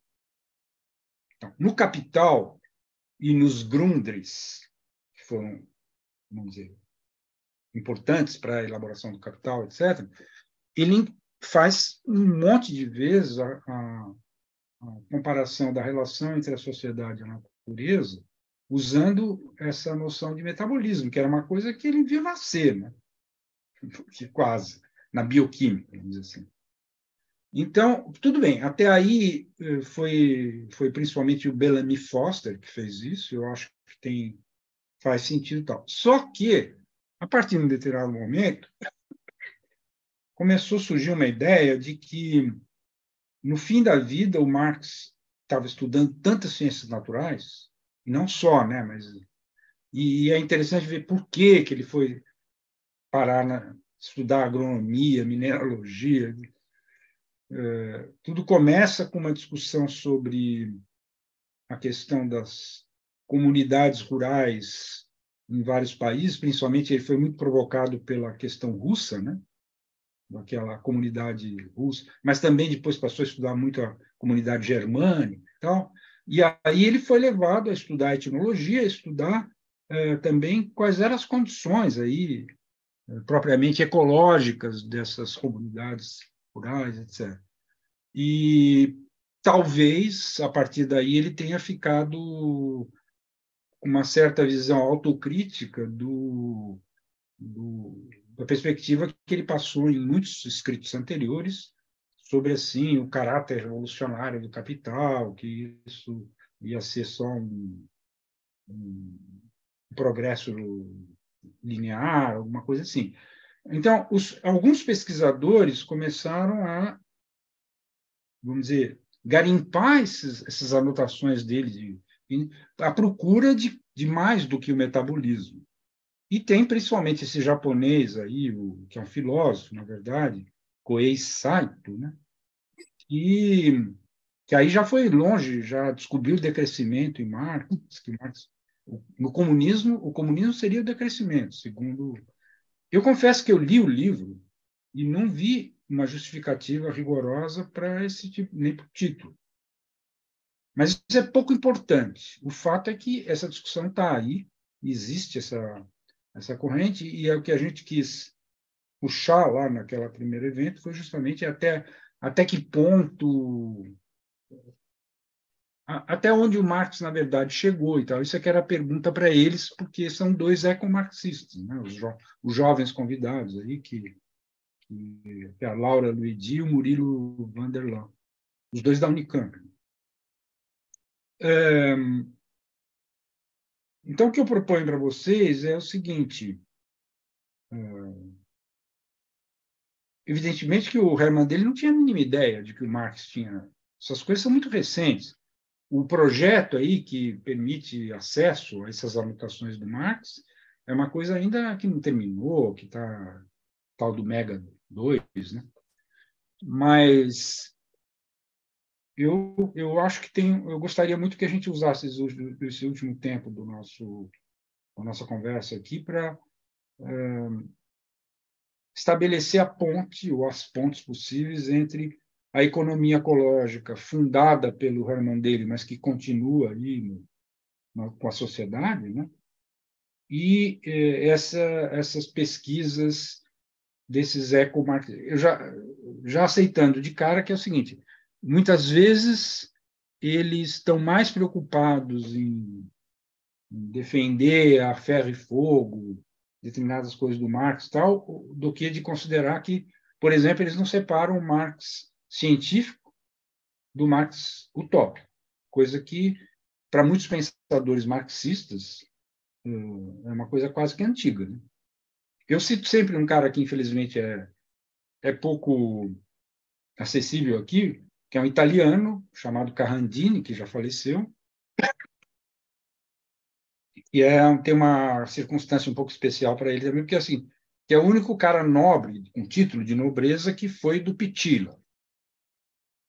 ele escreveu um livro com esse título, O Marx separado da utopia e resgatado pelo lado científico. Mas, por exemplo, o nosso querido historiador Jacob Gorender, muito antes de falecer, já tinha deixado um livro que tem esse sentido, né, de você resgatar aquilo que o Marx tem de científico e descartar aquilo que ele tinha de utópico. E nem entrar nessa discussão sobre socialismo, comunismo. Mas, como não é essa dos ecossocialistas, principalmente, então acho que é interessante. Eu não saberia dizer, por exemplo, isso que eu então faço com pergunta, provoco vocês, até que ponto a crítica que o Herman Daly acabou fazendo do Marx, porque a Beatriz no início insistiu muito no aspecto todo aquele debate demográfico, né?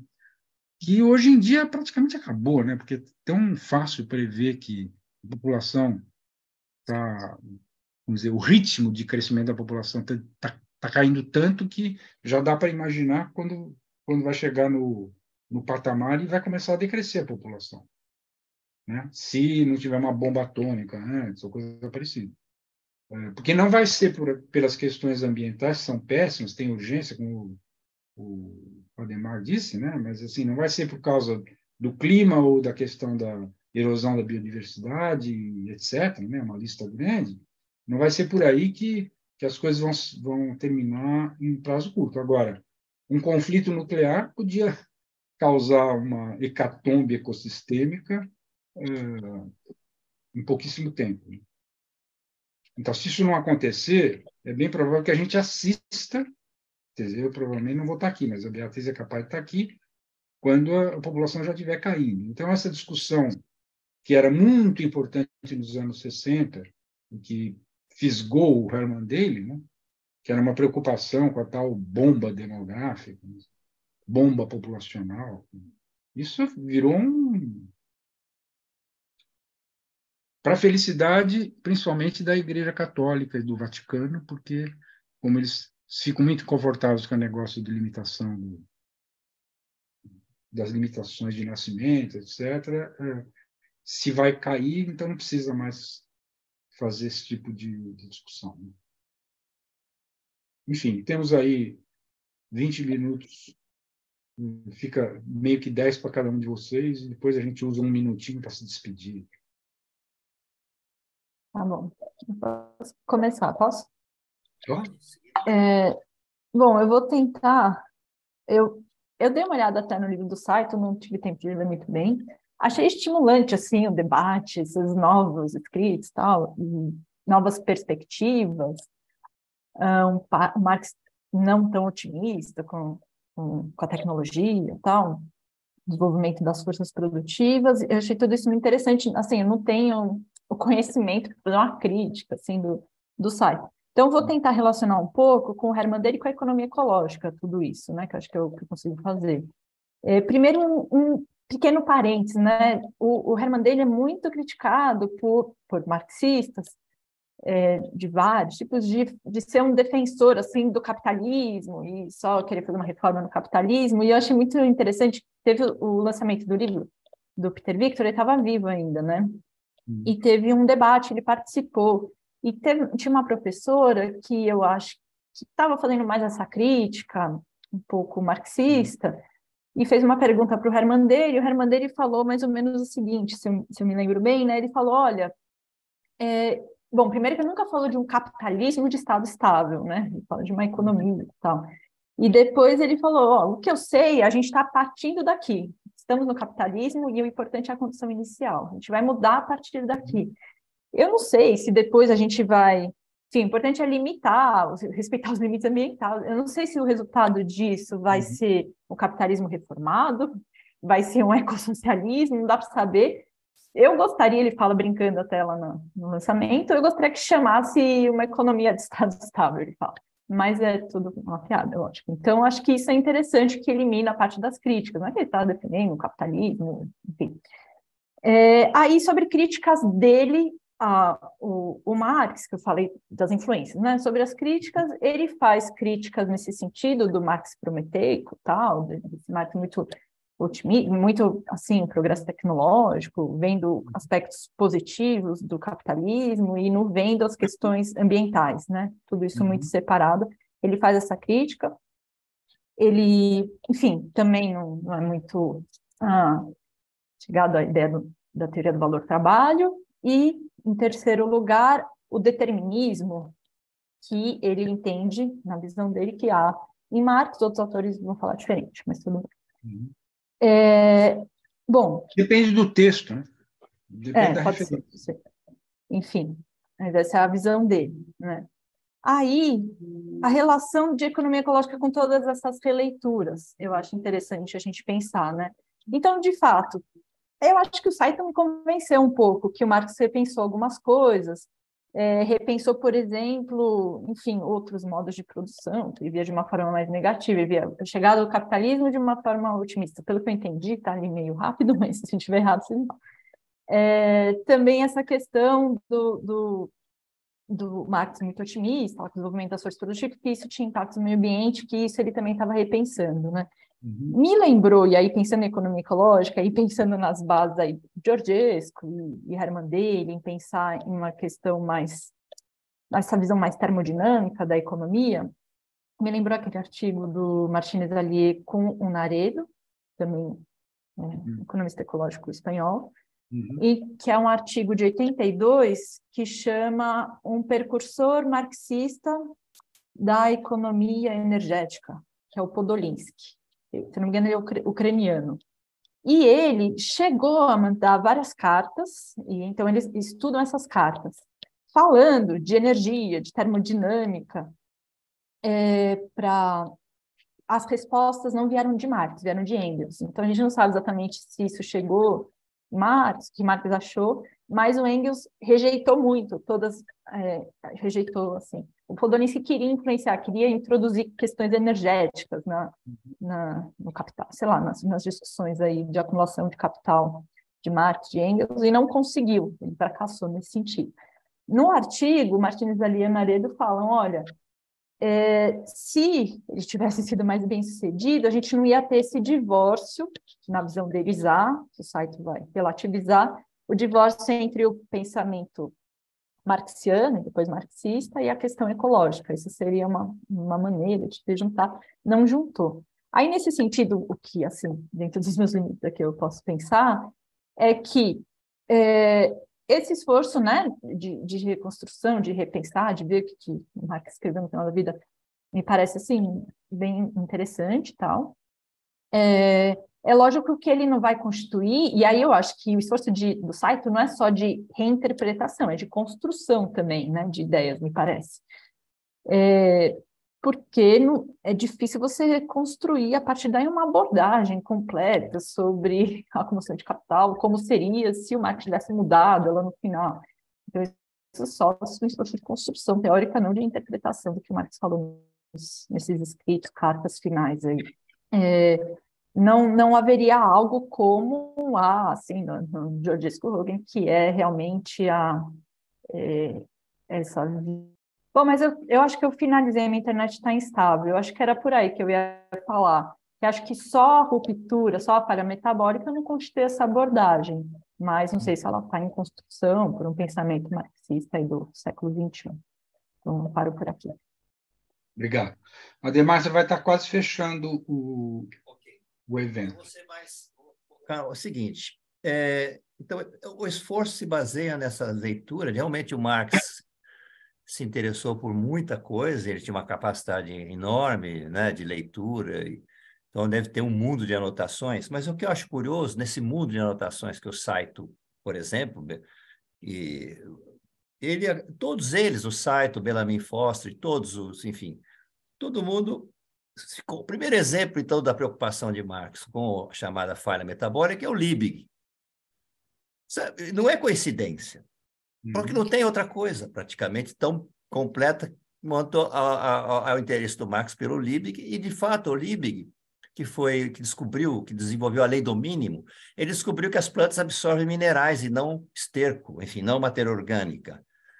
Então, foi uma revolução, né, que ele abriu, e o Liebig tinha essa preocupação com a urbanização e a exportação de nutrientes para as cidades que não voltavam ao campo sob a forma de compostagem de esgoto, né? E isso foi resolvido, como nós sabemos, com fertilizante químico. Bom, de fato, então, agora, então esse é o ponto. Todo mundo cai nesse exemplo. O que isso... Segundo, agora, vou ficar no site, só no site, tá? O site diz assim, bom, além do Liebig, além do Liebig, tem duas outras falhas metabólicas, uma espacial e uma temporal. Vou pegar a última, a temporal, o Marx menciona. Ele fala, o Marx fala que o crescimento das árvores, o ciclo de crescimento das árvores é mais longo que o ciclo de reprodução do capital. Então, aí é o problema. Bom, claro, então, é por isso que realmente pode se esgotar a madeira. No século XIII, a Inglaterra importava madeira da Suécia, enfim. Eu não vejo grandes problemas, grandes coisas nisso. Mas o que eu achei mais curioso no site, ele diz assim, mas existe uma dimensão espacial da falha metabólica. Só que não é o Marx que diz isso. É o curioso que eu achei isso. Ele vai buscar essa dimensão espacial no Andrea Malm, que é um sueco, né? Que tem a seguinte tese, que o capital vai provocar a falha metabólica do uso de combustíveis fósseis, porque era mais conveniente para explorar os trabalhadores. Como é que ele chega a essa conclusão? Dizendo o seguinte, havia uma escolha inicialmente entre energia hidráulica e energia do carvão mineral. E o capital escolhe o carvão porque possibilitava instalar a indústria das cidades onde estava cheio de imigrantes pobres. Mais ou menos simplificando é isso. Quer dizer, é uma coisa tão absurda, historicamente falando. Eu não me dei o trabalho ainda de ler o Andrea Malm. Fiquei até curioso de ler.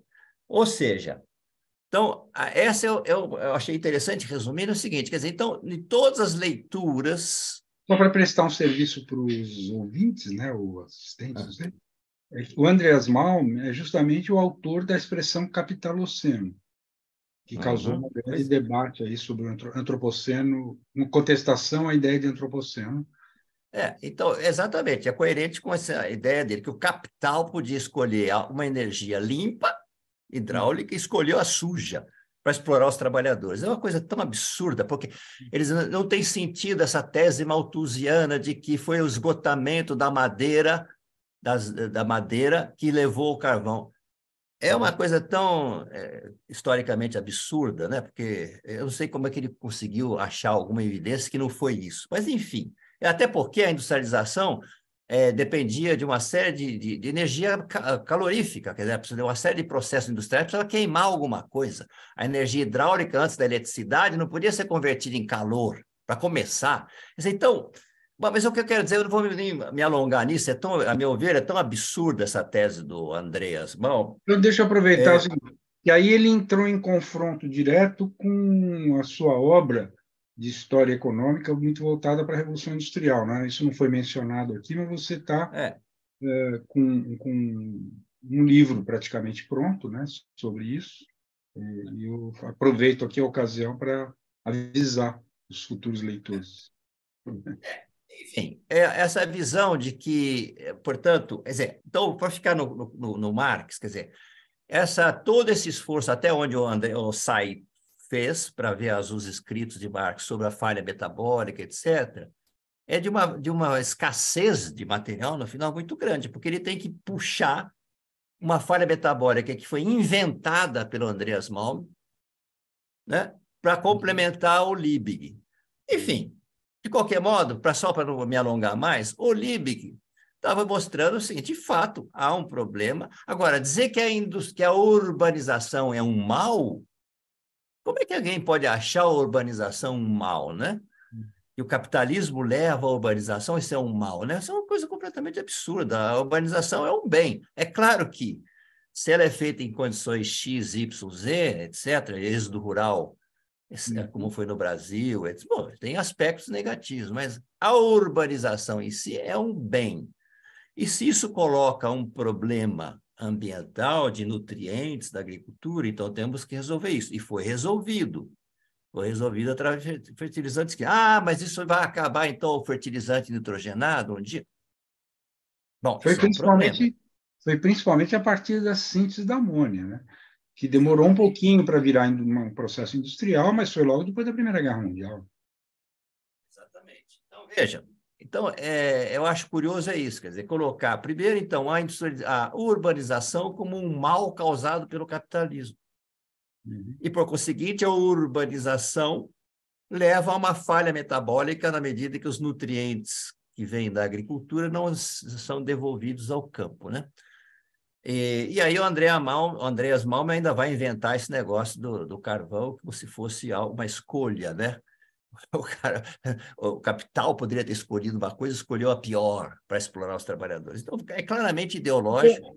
Você está, no fundo, reforçando a impressão que eu fiquei do livro, do site, né? Que eu preferi dizer o seguinte: olha, eu não achei evidências suficientes sobre o que ele garimpou sobre o Marx que Não, você justificasse tem... essa ideia. Se ele vai ter que Isso. apelar para um cara, na verdade, o Andreas Malm é um jovem pesquisador dessa corrente ecomarxista aí, que é uma das correntes que tem dentro do ecomarxismo, não sei o quê. Se ele tem que apelar para isso, para justificar, realmente é pior do que o que eu disse. Foi o que ele fez. O exemplo que ele vai citar da falha metabólica da dimensão espacial é dado pelo Andreas Malm, não em Marx.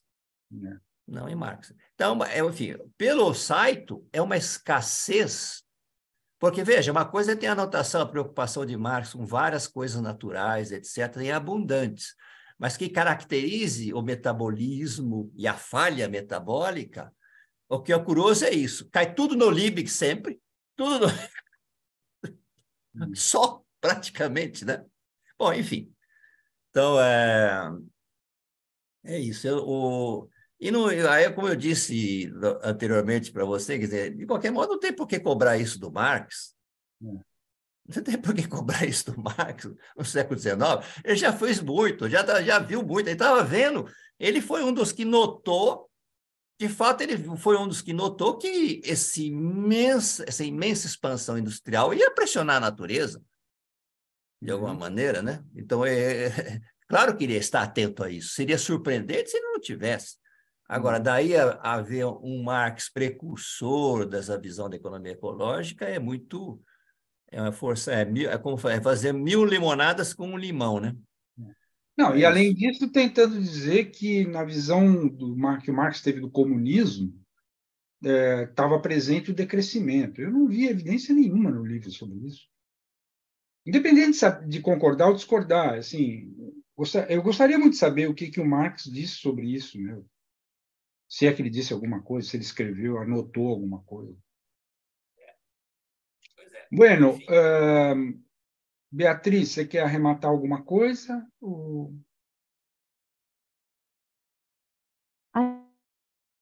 Acho que tá ok, né? Não, sim. É? Não, estou Tá bom. satisfeita. Bom, então, despedidas. Aproveita aí para rememorar as coisas que você precisa fazer propaganda, Beatriz, do evento lá em Santarém. Sim, então tá. Então, bom, é isso, né? O evento que a gente vai fazer, acho que vai ser muito bacana, modéstia à parte, que vai ser um evento lá em Santarém, no Pará. Em novembro, o tema é a Amazônia, então é muita gente que vai falar sobre a Amazônia lá no evento. A Ademar até já participou de um pré-evento, a gente vai organizar mais alguns ainda. E aí a gente vai ter gente de governo, de empresa, de comunidade local, academia, de várias áreas. Vai ser um evento bem legal, assim, os cachorros. E a gente está com a chamada de resumo aberta, então deem uma olhada lá no site, eu não sei o site do evento de cor, mas o nosso site é ecoeco.org.br, tem o link para o site do evento, e lá tem todas as informações sobre a chamada e tal. Ou nas nossas redes sociais também, que agora a gente tem. Twitter, Eco Brasil, Instagram, não sei qual é, e Facebook, acho que é Eco Brasil. Acho que é isso, mas é só agradecer, né? Muito obrigada, Zeli, adorei Imagina. conversar com você, com a Ademar, foi super Quem bacana. agradece sou eu e o IA por você ter dado essa brilhante participação. Eu pergunto para o Ademar se esses últimos minutinhos você não podia falar alguma coisa sobre o seu livro, futuro livro.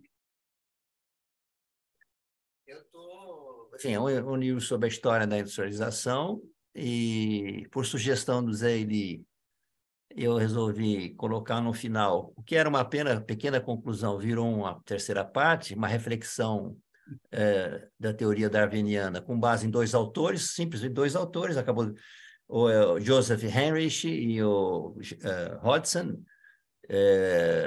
e porque a minha narrativa sobre a Revolução Industrial corrobora a visão desses dois autores evolucionários, tá certo? Eu fiquei impressionado porque bateu direitinho, eu pude usar da minha narrativa exemplos para corroborar, para reforçar o argumento, tanto do Hodgson quanto do Henrich, né? Então ficou esse final. Mas é isso, é um ensaio. Esse livro é um ensaio histórico. É um ensaio porque eu não sou historiador. Eu simplesmente eu selecionei uma bibliografia que eu achei relevante, deixei de fora um montão de coisas, portanto, perfeitamente sou aberto a críticas. Mas isso é inevitável. E fiz uma narrativa evolucionária da Revolução Industrial, que é eurocêntrica no sentido positivo, porque o eurocentrismo foi muito criticado como se implicasse uma visão supremacista ou coisa assim. É eurocêntrica no sentido de que os fatores endógenos à Europa foram mais importantes do que os fatores exógenos. Só nesse sentido, não tem nada de supremacista, não tem nada. Basicamente isso.